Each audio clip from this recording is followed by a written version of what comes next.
Hello, darklings, lightlings, and everyone in between.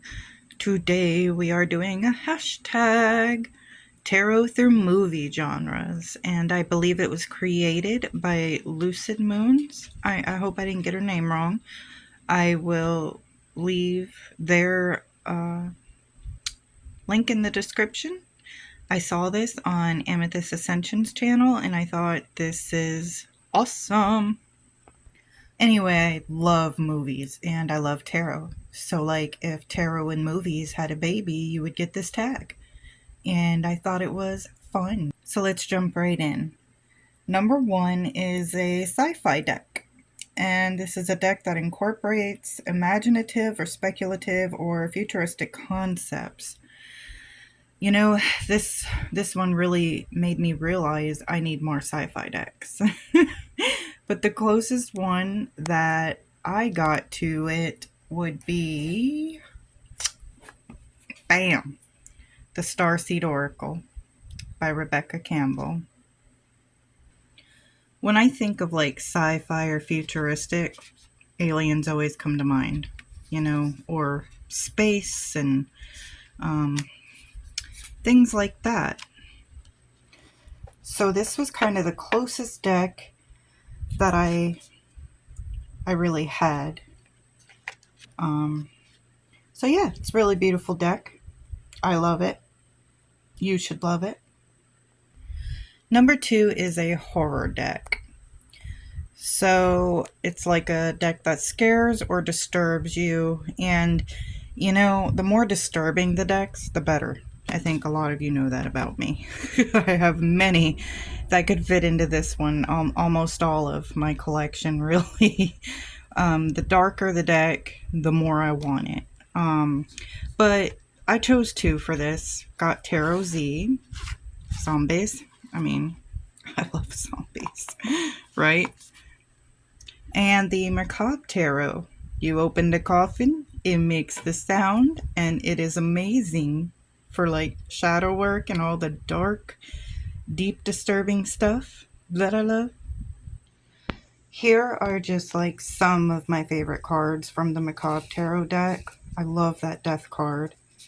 Strength card. Look at that Hermit. Ah, gee, love it. Anyway, got my card back. And like, it's very shadowy. It's got clowns in it. I mean, it's got pretty much all your worst nightmares if, you're afraid of that type of thing. With clowns, like, I kind of get it if it's the happy ones, because, like, what are they so happy for all the time? It's suspicious to me.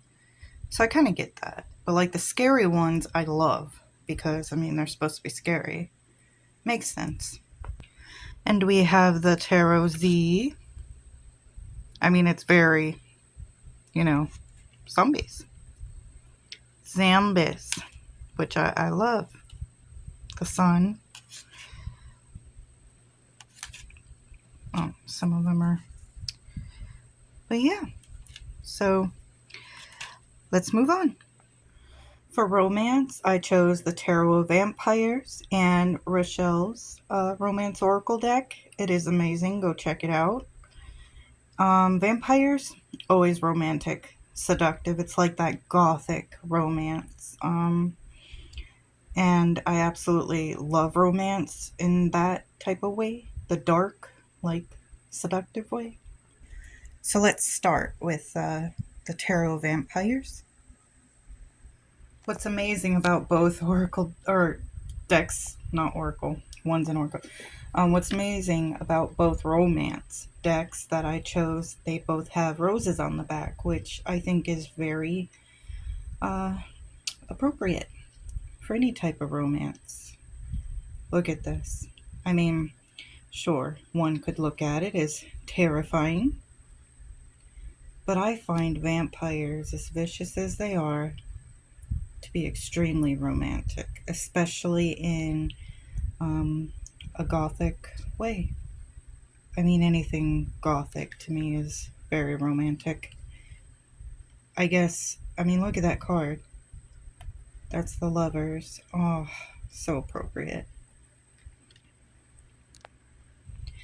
All right, I just dropped everything. Anyway, I'm a mess today, guys. It's just not my day. So, we have Rochelle's deck. I love it. If you want to work on anything relationship-wise or romantic-wise, this would be a highly recommended deck. It's got anything to do relationship or romance-wise. Look at that. I want you to lick me. Yeah, buddy. Next is a thriller deck, one that brings tension, surprise, or impending doom. Nothing really says impending doom to me like Lovecraft stuff, so I haven't shown this one yet on my channel. It's new. My boyfriend just got it for me, but I plan on showing it soon, so we'll just have a little peek-see right now. These are the backs. I love. Look at that, Hanged Man.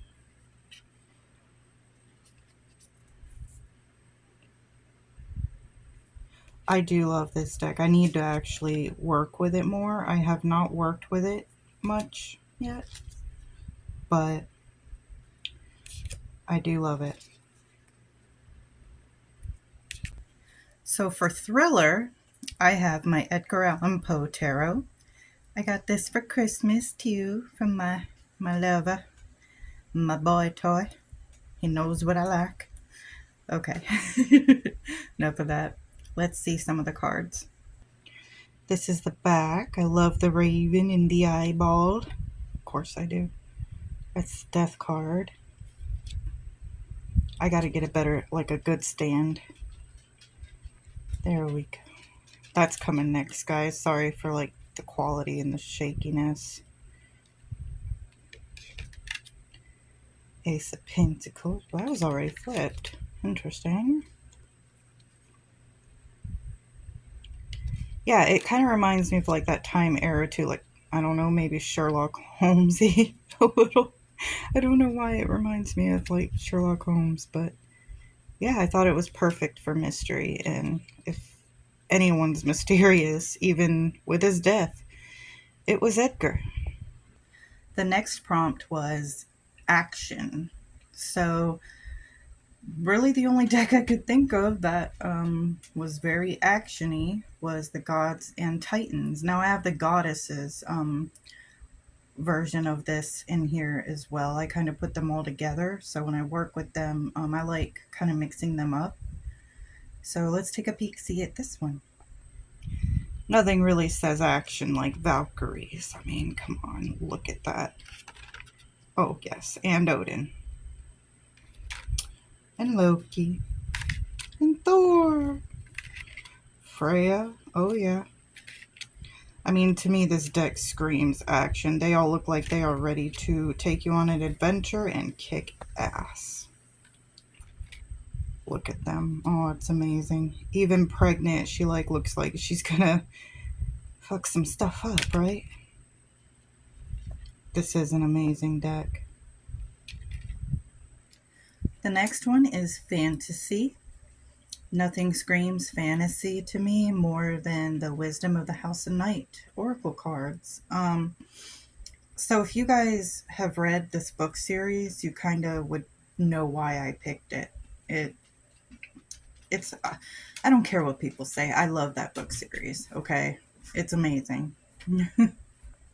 So I don't really have a deck that I could fit into comedy, so I skipped it and I went to drama. For me personally, and this is not really going by the theme of the cards so much as it is like how it reads for me personally. Because in the prompt it said, you know, has a more serious tone, you know, kind of real life stuff. And every time I read with this deck, it's very real,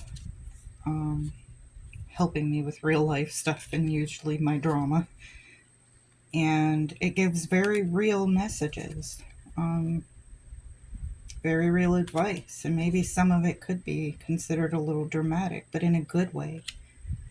So this is what I chose for drama, mainly because it helps me with my own crap. So, yeah, my own drama. All right, so for the House of Night Oracle, these are the backs. And yes, I still haven't decided if I want to trim it or not. I'm debating still. I'm debating. Because I do like the silver edges, but I was hoping I would pull one of the Priestess cards because, you know, they're very, like, fantasy-ish and beautiful. Let me see if I get one soon. Ah. Well, doesn't look like it. I don't want to sit here and have to go through the whole thing for you and bore you guys. But alright, let's move on to the next, shall we? For documentary, there's no better deck than the Myths and Legends Tarot. Okay. I watch a lot of documentaries about like cryptids and sightings and like the dogmen and, you know, just paranormal in general. So this deck came to mind immediately with this prompt. God, this deck makes me want to cream. I love it. Sorry, that was vulgar. That was vulgar. Okay, so this is the back. Am I not entertaining though? Okay. So yeah, this deck pretty much depicts a lot of like the legends, lore, cryptids. It's got like the Wendigos, the Chupacabra, and a lot of other lore and cool stuff like sirens. I mean, this deck's excellent. It really is.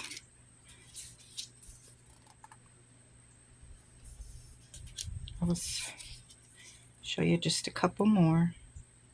Yep.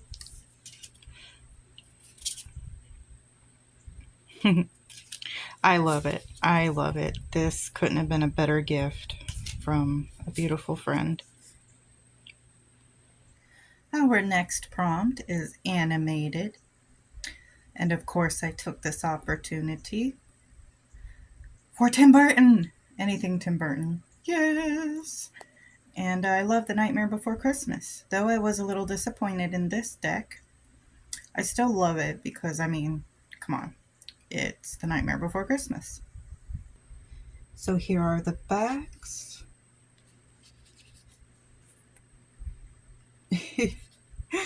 Yeah.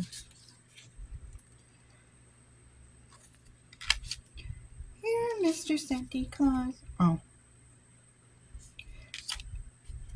Maybe it is kind of cool. Yeah, it is. It's pretty okay. I mean, it's good for anyone that's a collector, you know. I try to collect any Tim Burton things that I can. So it's good for that. Next prompt was Western. And I don't really have any like decks with cowboys and stuff, but this deck kind of reminds me of that time period because kind of like the Victorian era was like at the same time as like the cowboy Western era. So yeah, I chose this one. I have not done much Lenormand or Kipper, but I do want to learn it because I really like this deck. I think it's cool, and the system's a little complex, more complex than I thought when I got it, but this is something I really, really would like to dive into.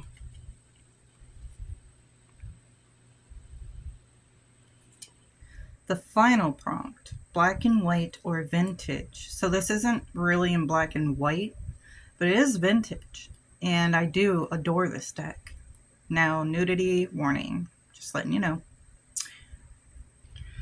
All right, these are the backs. Yeah, some of these cards are pretty graphic. Yeah, that's probably why I like it.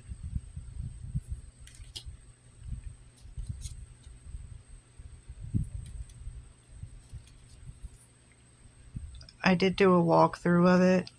I covered up a lot of the nudity 'cause I wanted it to be monetized, but I won't do that here.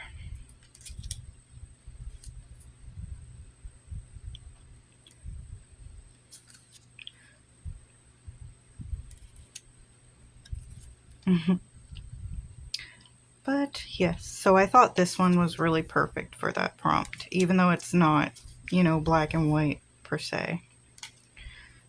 But very vintagey. I really would like to get more like real vintage decks though, ones that like kind of look like the older ones. So yeah. And those were my choices. Thank you so much for creating this fun tag. I will leave her link in the description and Rochelle's link. And thank you so much for joining me. Sending you all love.